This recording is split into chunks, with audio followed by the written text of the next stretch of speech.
are you? Good, and you? It's kind of late, but I'm happy to talk with you about I don't know about things. Well, well, And I'm thank you. glad that we are again in touch. Thank you for being a part of the interviews. Yeah. So, for my first question, can you just tell us a little bit about yourself and like your career?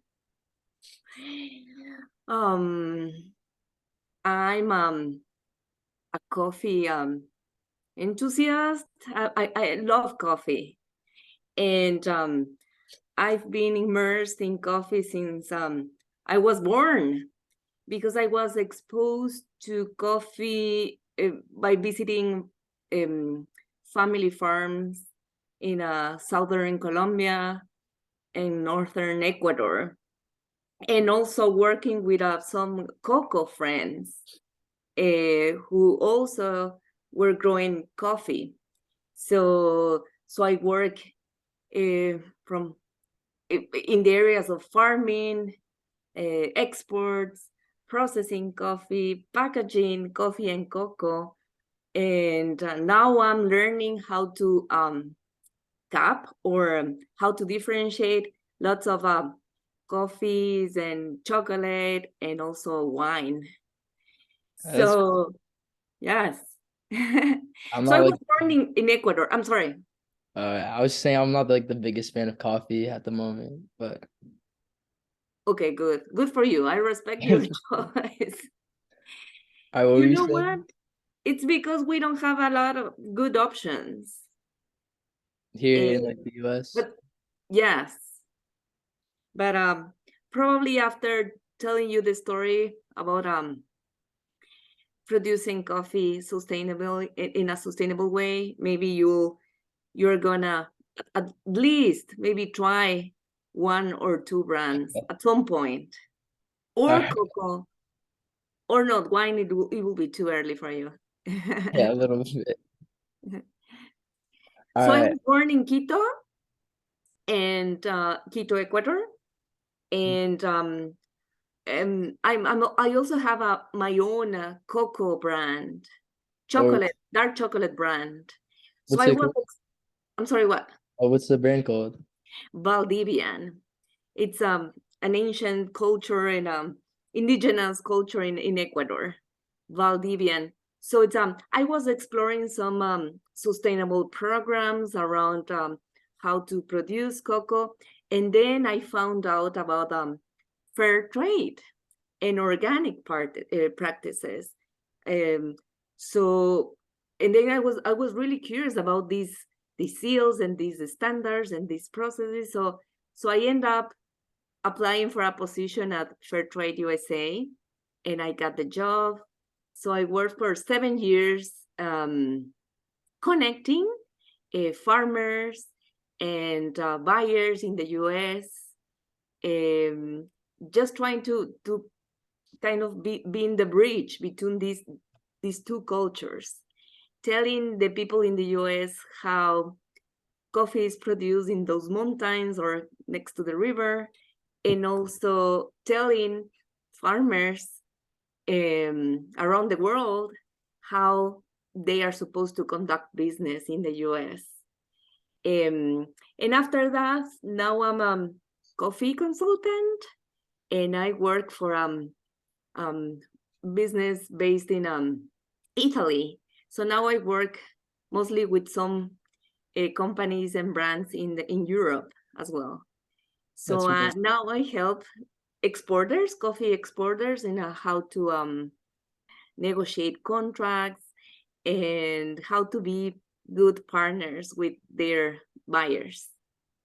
So I've been working on this for the last, I would say, 12 years. I really like how you're like bringing the culture over here. We should do that, right? Otherwise, it's a kind of a language.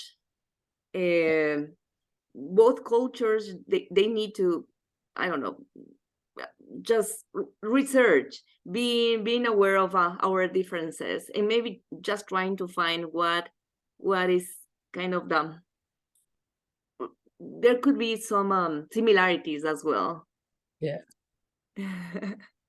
I was wondering what is a certificate of, I think, a certificate seal of fair trade.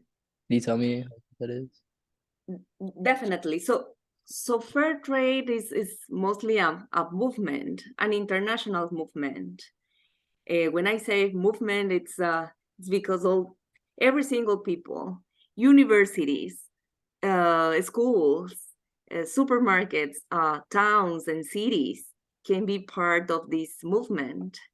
Um, so what this movement allows is to improve the lives of farmers and growers of a lot of products through trade. So what the fair trade is doing is mostly trying to negotiate a better price for their goods. And of course, all these farmers they are entitled to negotiate these better prices because their products are better produced, following some standards, taking care of the environment, and of course taking care of lives. So yeah, that's the movement. And it's not any other product that you will find in the market. It's sustainable produce, and all the people that are involved in producing this cocoa or chocolate or wine or sneakers, they are well treated and they are well paid. I didn't know any of that, so that's really cool. All right, my next question is, what countries have access to the fair trade seal, and do they have it in Ecuador? Oh yes, definitely. There's a chapter in Ecuador, a pretty strong chapter in Ecuador that involves bananas and flowers mostly. So fair trade is now is in 71 countries. We're talking about around 2,000 um, producer organizations, and they mostly work in the south of it's mostly Central and South America, mostly Central East Africa and Southeast Asia, where all these organizations are pretty strong, and all of them are selling products to North, right? The US, Europe, Mhm. and they've been really successful. With the chapter in Ecuador, I think now they are entering coffee. Now they are certifying also shrimp. Sure. That's cool. Yeah, so it's every single product, and they are just trying to find more growers or farmers or fishermen who are interested in just joining the movement. It's actually really good. I didn't know about that. They should get like I forget what they're called, like the small bananas in Ecuador. They should, is Oritos, that what it is? Coritos? oritos with O, Oritos. Oh yeah, oritos. Yeah, Oritos. yeah, actually they are really popular. They should do that because I've only had it in Ecuador. I know they are sweet and yummy. I love them. Is there like a way to like know like in like a grocery store for products like part of fair trade? Yes.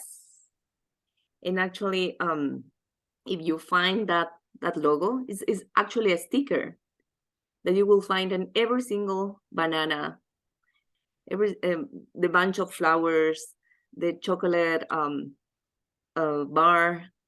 Yeah, it's actually it's I would love to show you if I have something around, but it's a person, it's a woman holding a basin full of coffee beans.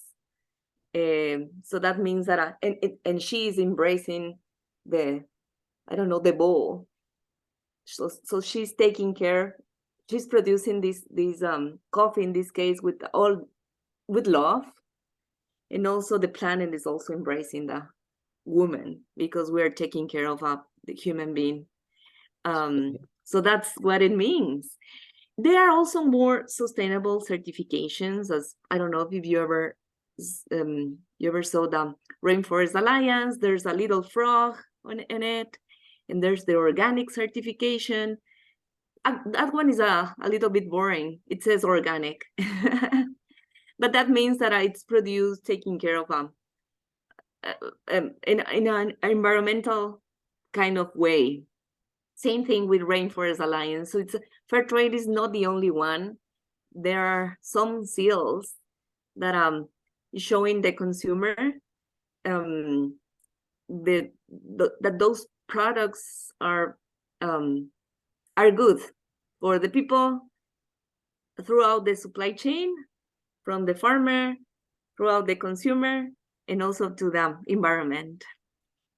I'm gonna start like looking for that next time I'm out, because I never like really noticed that. Next time you should go to the supermarket and just trying to find the seal, those stickers on every single product, mostly on produce. But as I said, sneakers, apparel, home goods, wine. Now they are into I don't know, body lotion and shampoo and whatever. So it's almost everything, or sometimes it's mostly the ingredient, sugar that goes into whatever it is. It's not Coke yet, but maybe a juice. So probably the seal, the sticker will go a little bit small, but it should be in there because this brand is purchasing this special ingredient. Okay, I'll look for it. All right. So, how does a company guarantee that the people producing the goods are like treated fairly? Oh my. There are some standards. Standards, at the school you have grades Yeah. and you have A plus. Of course you are getting A pluses. A's or B's. Anyways, if you follow these, I don't know, policies, you're gonna get an A. It's the same thing with the fair trade. Producers or growers or farmers are supposed to follow some standards, and these standards are made. They change every 4 years because, of course, the planet's also changing. The standards are written by a worldwide organization of standards. So it's not up to one or two people. It's not up to Belen. It's not up to a brand. It's an international organization who is always looking for these standards. In particular, to Fair Trade USA, the Fair Trade, those standards are mostly taking care of the worker, the farmer, about human rights, about child labor. In Africa, kids of, I don't know, children of 8 to 12 years old are also working on the field. So these standards are pretty strict. They said children are not supposed to be working on the fields. They are supposed to be at home or, of course, at the school if they have the possibilities. So they are strict. If you don't follow these standards, you are not going to get the A or B.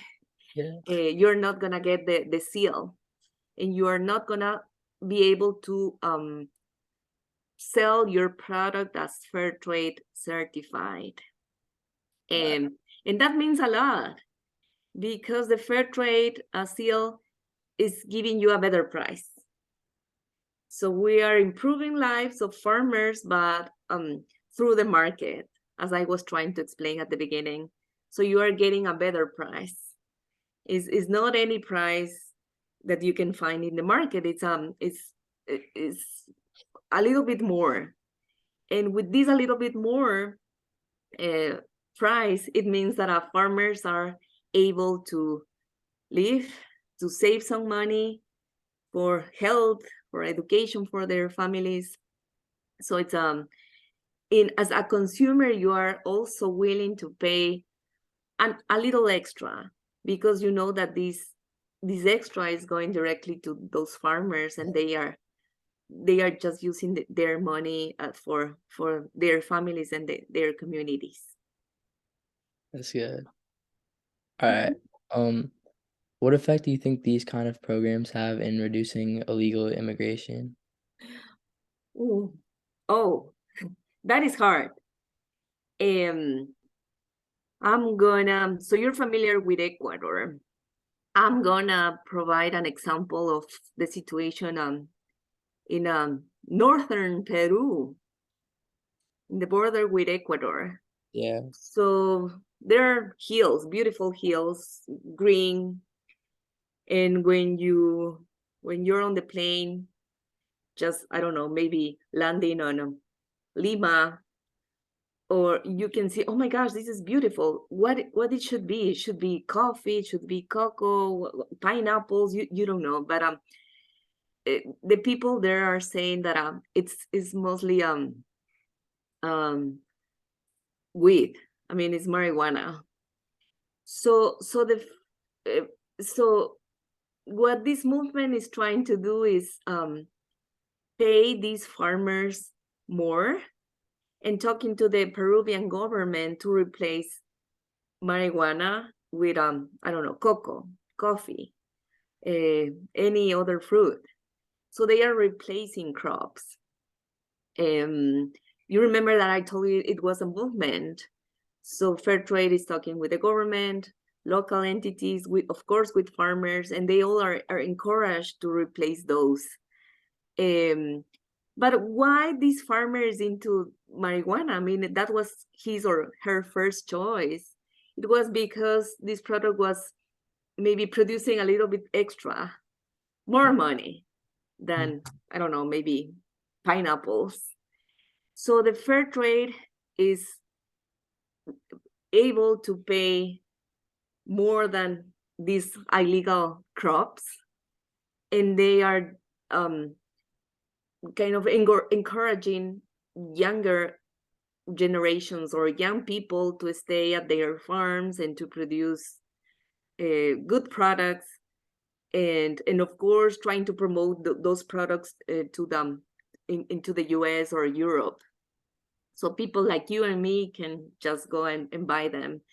So it's so people don't have any other choice. At the beginning, the government of Peru was just eliminating weed of these fields, and, and that was it. I mean, the farmers were losing their fields, their crops, and so now we agreed with the Peruvian government to replace the whole crop. So finally, they were able to, maybe in 3 years, they were seeing, they were able to sell their coffee and just have an extra income for their families. That's much better. The situation gets worse in Mexico and Central America. Again, if they have coffee farms, and they are just selling coffee because they need the money to a middleman. And this middleman is mostly the coyote, the person or entity who is walking with immigrants all the way to the border, and is charging all these immigrants, I don't know, X amount of dollars to cross the border. So they are selling their coffee because they don't know how to pay the coyote to cross the border. So they need to just give away all the coffee they are producing in their farms. So with the fair trade, is the fair trade price is giving these farmers a better price. So they are not selling anymore to the coyote or middleman, and they are just selling it to the local warehouse or the leader of the community. And finally, they are getting the better price, and they are just staying there. in their farms. So they don't need to immigrate to either to Central Americans to Mexico or Mexicans to the US. They have another source of income, and they don't have, finally, they don't see any excuse to leave their countries to the US and try to find any job. So yes, we've been hearing some stories, and I would love to share those stories with you, Matthew, at some point. But it's finally there's a light at the end of the tunnel for these farmers, because most of the people are young adults like you. They are just quitting school, and they don't have any other choice but to jump into those trains and cross the border. So now they want to inherit the farms of their parents, and they want to stay there, because with the money that they are receiving because of the fair trade coffee, they receive an extra. So they are investing in their education. So finally they are studying, I don't know, agronomy or any other career, so they finally can cultivate better their crops, and they just stay there. It's really good at fair trade. So do you think like these kind of programs, like do you think it like improves like a community's economy a lot? Yes, at some point it's really hard to trace the impact of that these programs are having in those communities, but this is mostly the work I do. So it's tracking all the sales from the supermarket to the owner of the brand in the US, to the person who is importing this product, to the other company who is exporting to the US, and going back to the community, and going back to the farmer. So the idea is to trace the price and to trace the amount of product that was sold. So when I go to the farmer, I finally know how much coffee or how much, I don't know, cocoa they sold, at what price, and what are they doing with this extra income. So again, they are investing in, I don't know, his kid is finally getting filling this cavity, or maybe just bought a couple of books for a school, or as a group, because you know how it is in Ecuador, in all those communities. At some point they are deciding as a group, as a community. So they decided to create a fund, a community fund, and they are finally building the new clinic, or it's just a playground for babies or toddlers to play. So what I do is just try to give this playground an amount of money, like, I don't know, $2,000. So I get to know the financial impact that these programs are provoking. So it's a lot of work, but there's a way to do it. So it's a huge impact financially, socially, environmentally, because we can track also any project related with water, waste I don't know, maybe when you wash the cocoa beans, they are all the water that is dirty water is going back to the river, or do they have at least any kind of water treatment?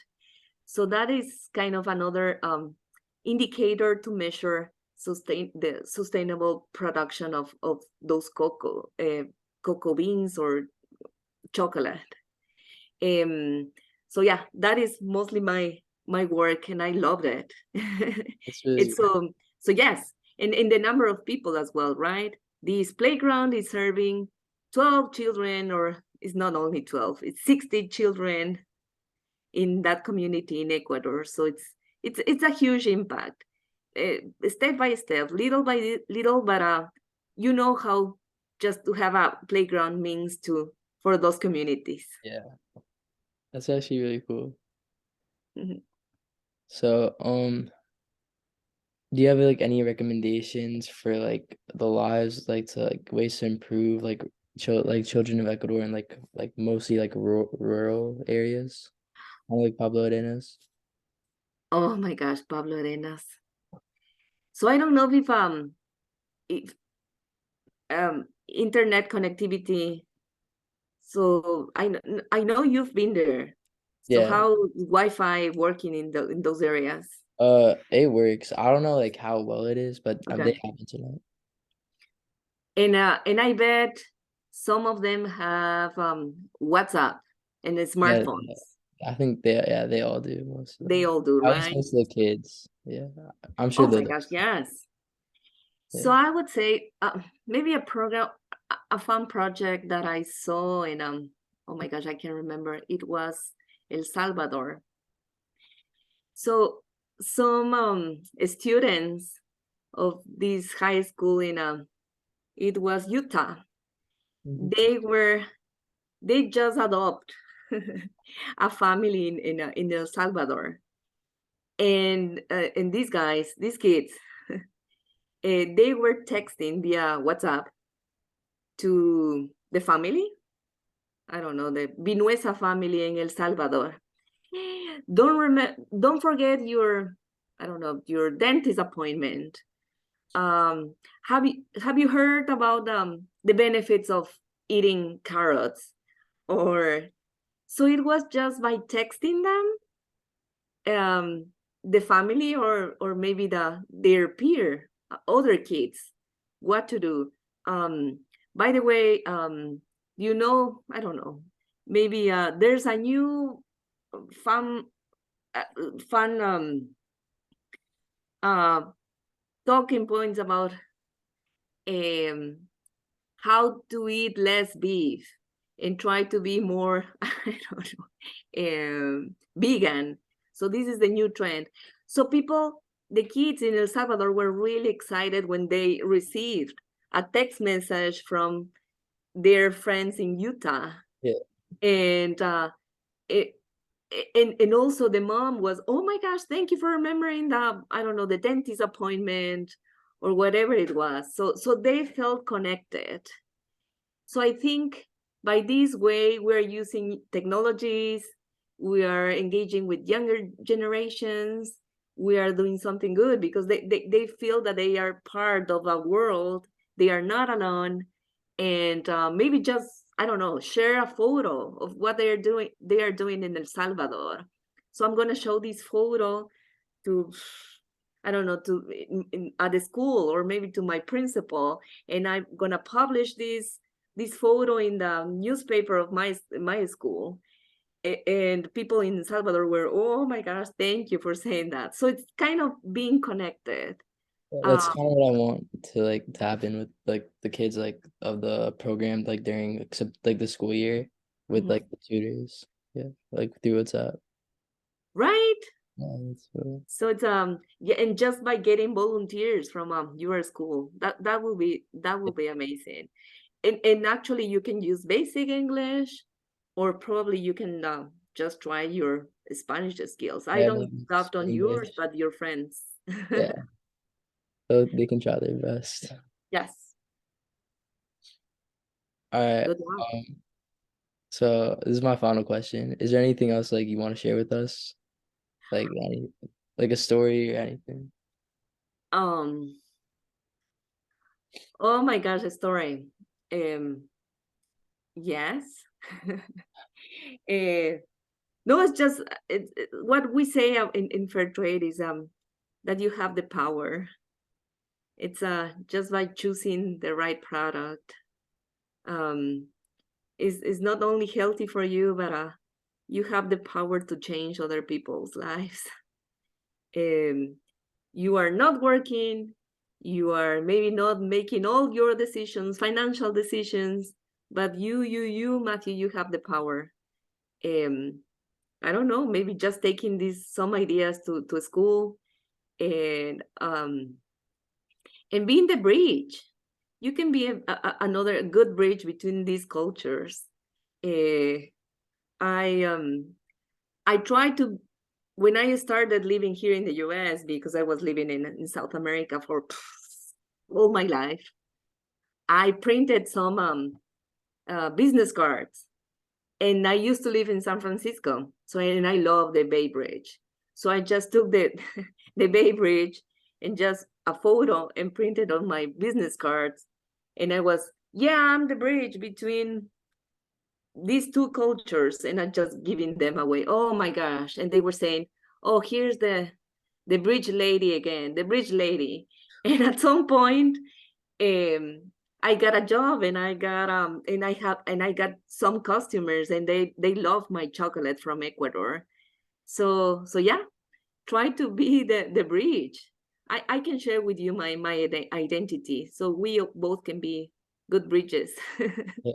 And try to make because the bridges connect, and but if people don't use them, they are just gonna collapse. So don't um, forget about tolls. This should be a free a free bridge to cross, and just try also to be kind of balance. Not too many information from one side to the other. Not too many pictures from one side to the other. There should be a balance. Um, and being, I don't know, just try to be respectful of other cultures as well, because it's as important of, I don't know, in the case of El Salvador and Utah, they are just trying to connect, and they belong to the world. So good luck, and I can't wait to see the final result of your mini research, and can't wait to follow your every single news on your I don't know, you're gonna write a report on this. Yeah, we're gonna have like a website, so Are you kidding me? Oh my gosh, I wish I could be more presentable. it's fun. At some point, I'm gonna share. I think I'm gonna ship you nice chocolate fair trade, Thank you. and maybe any other pin or something about fair trade. No, thank you for listening. Thank you for coming on and talking. It was very informative and like Really? yeah, it was. Well, I was also thinking on maybe send you my notes that I try to prepare, and just, I don't know, maybe for a reference. Yeah, that would be perfect. All right, thank you. Have a good night. You too, Matthew.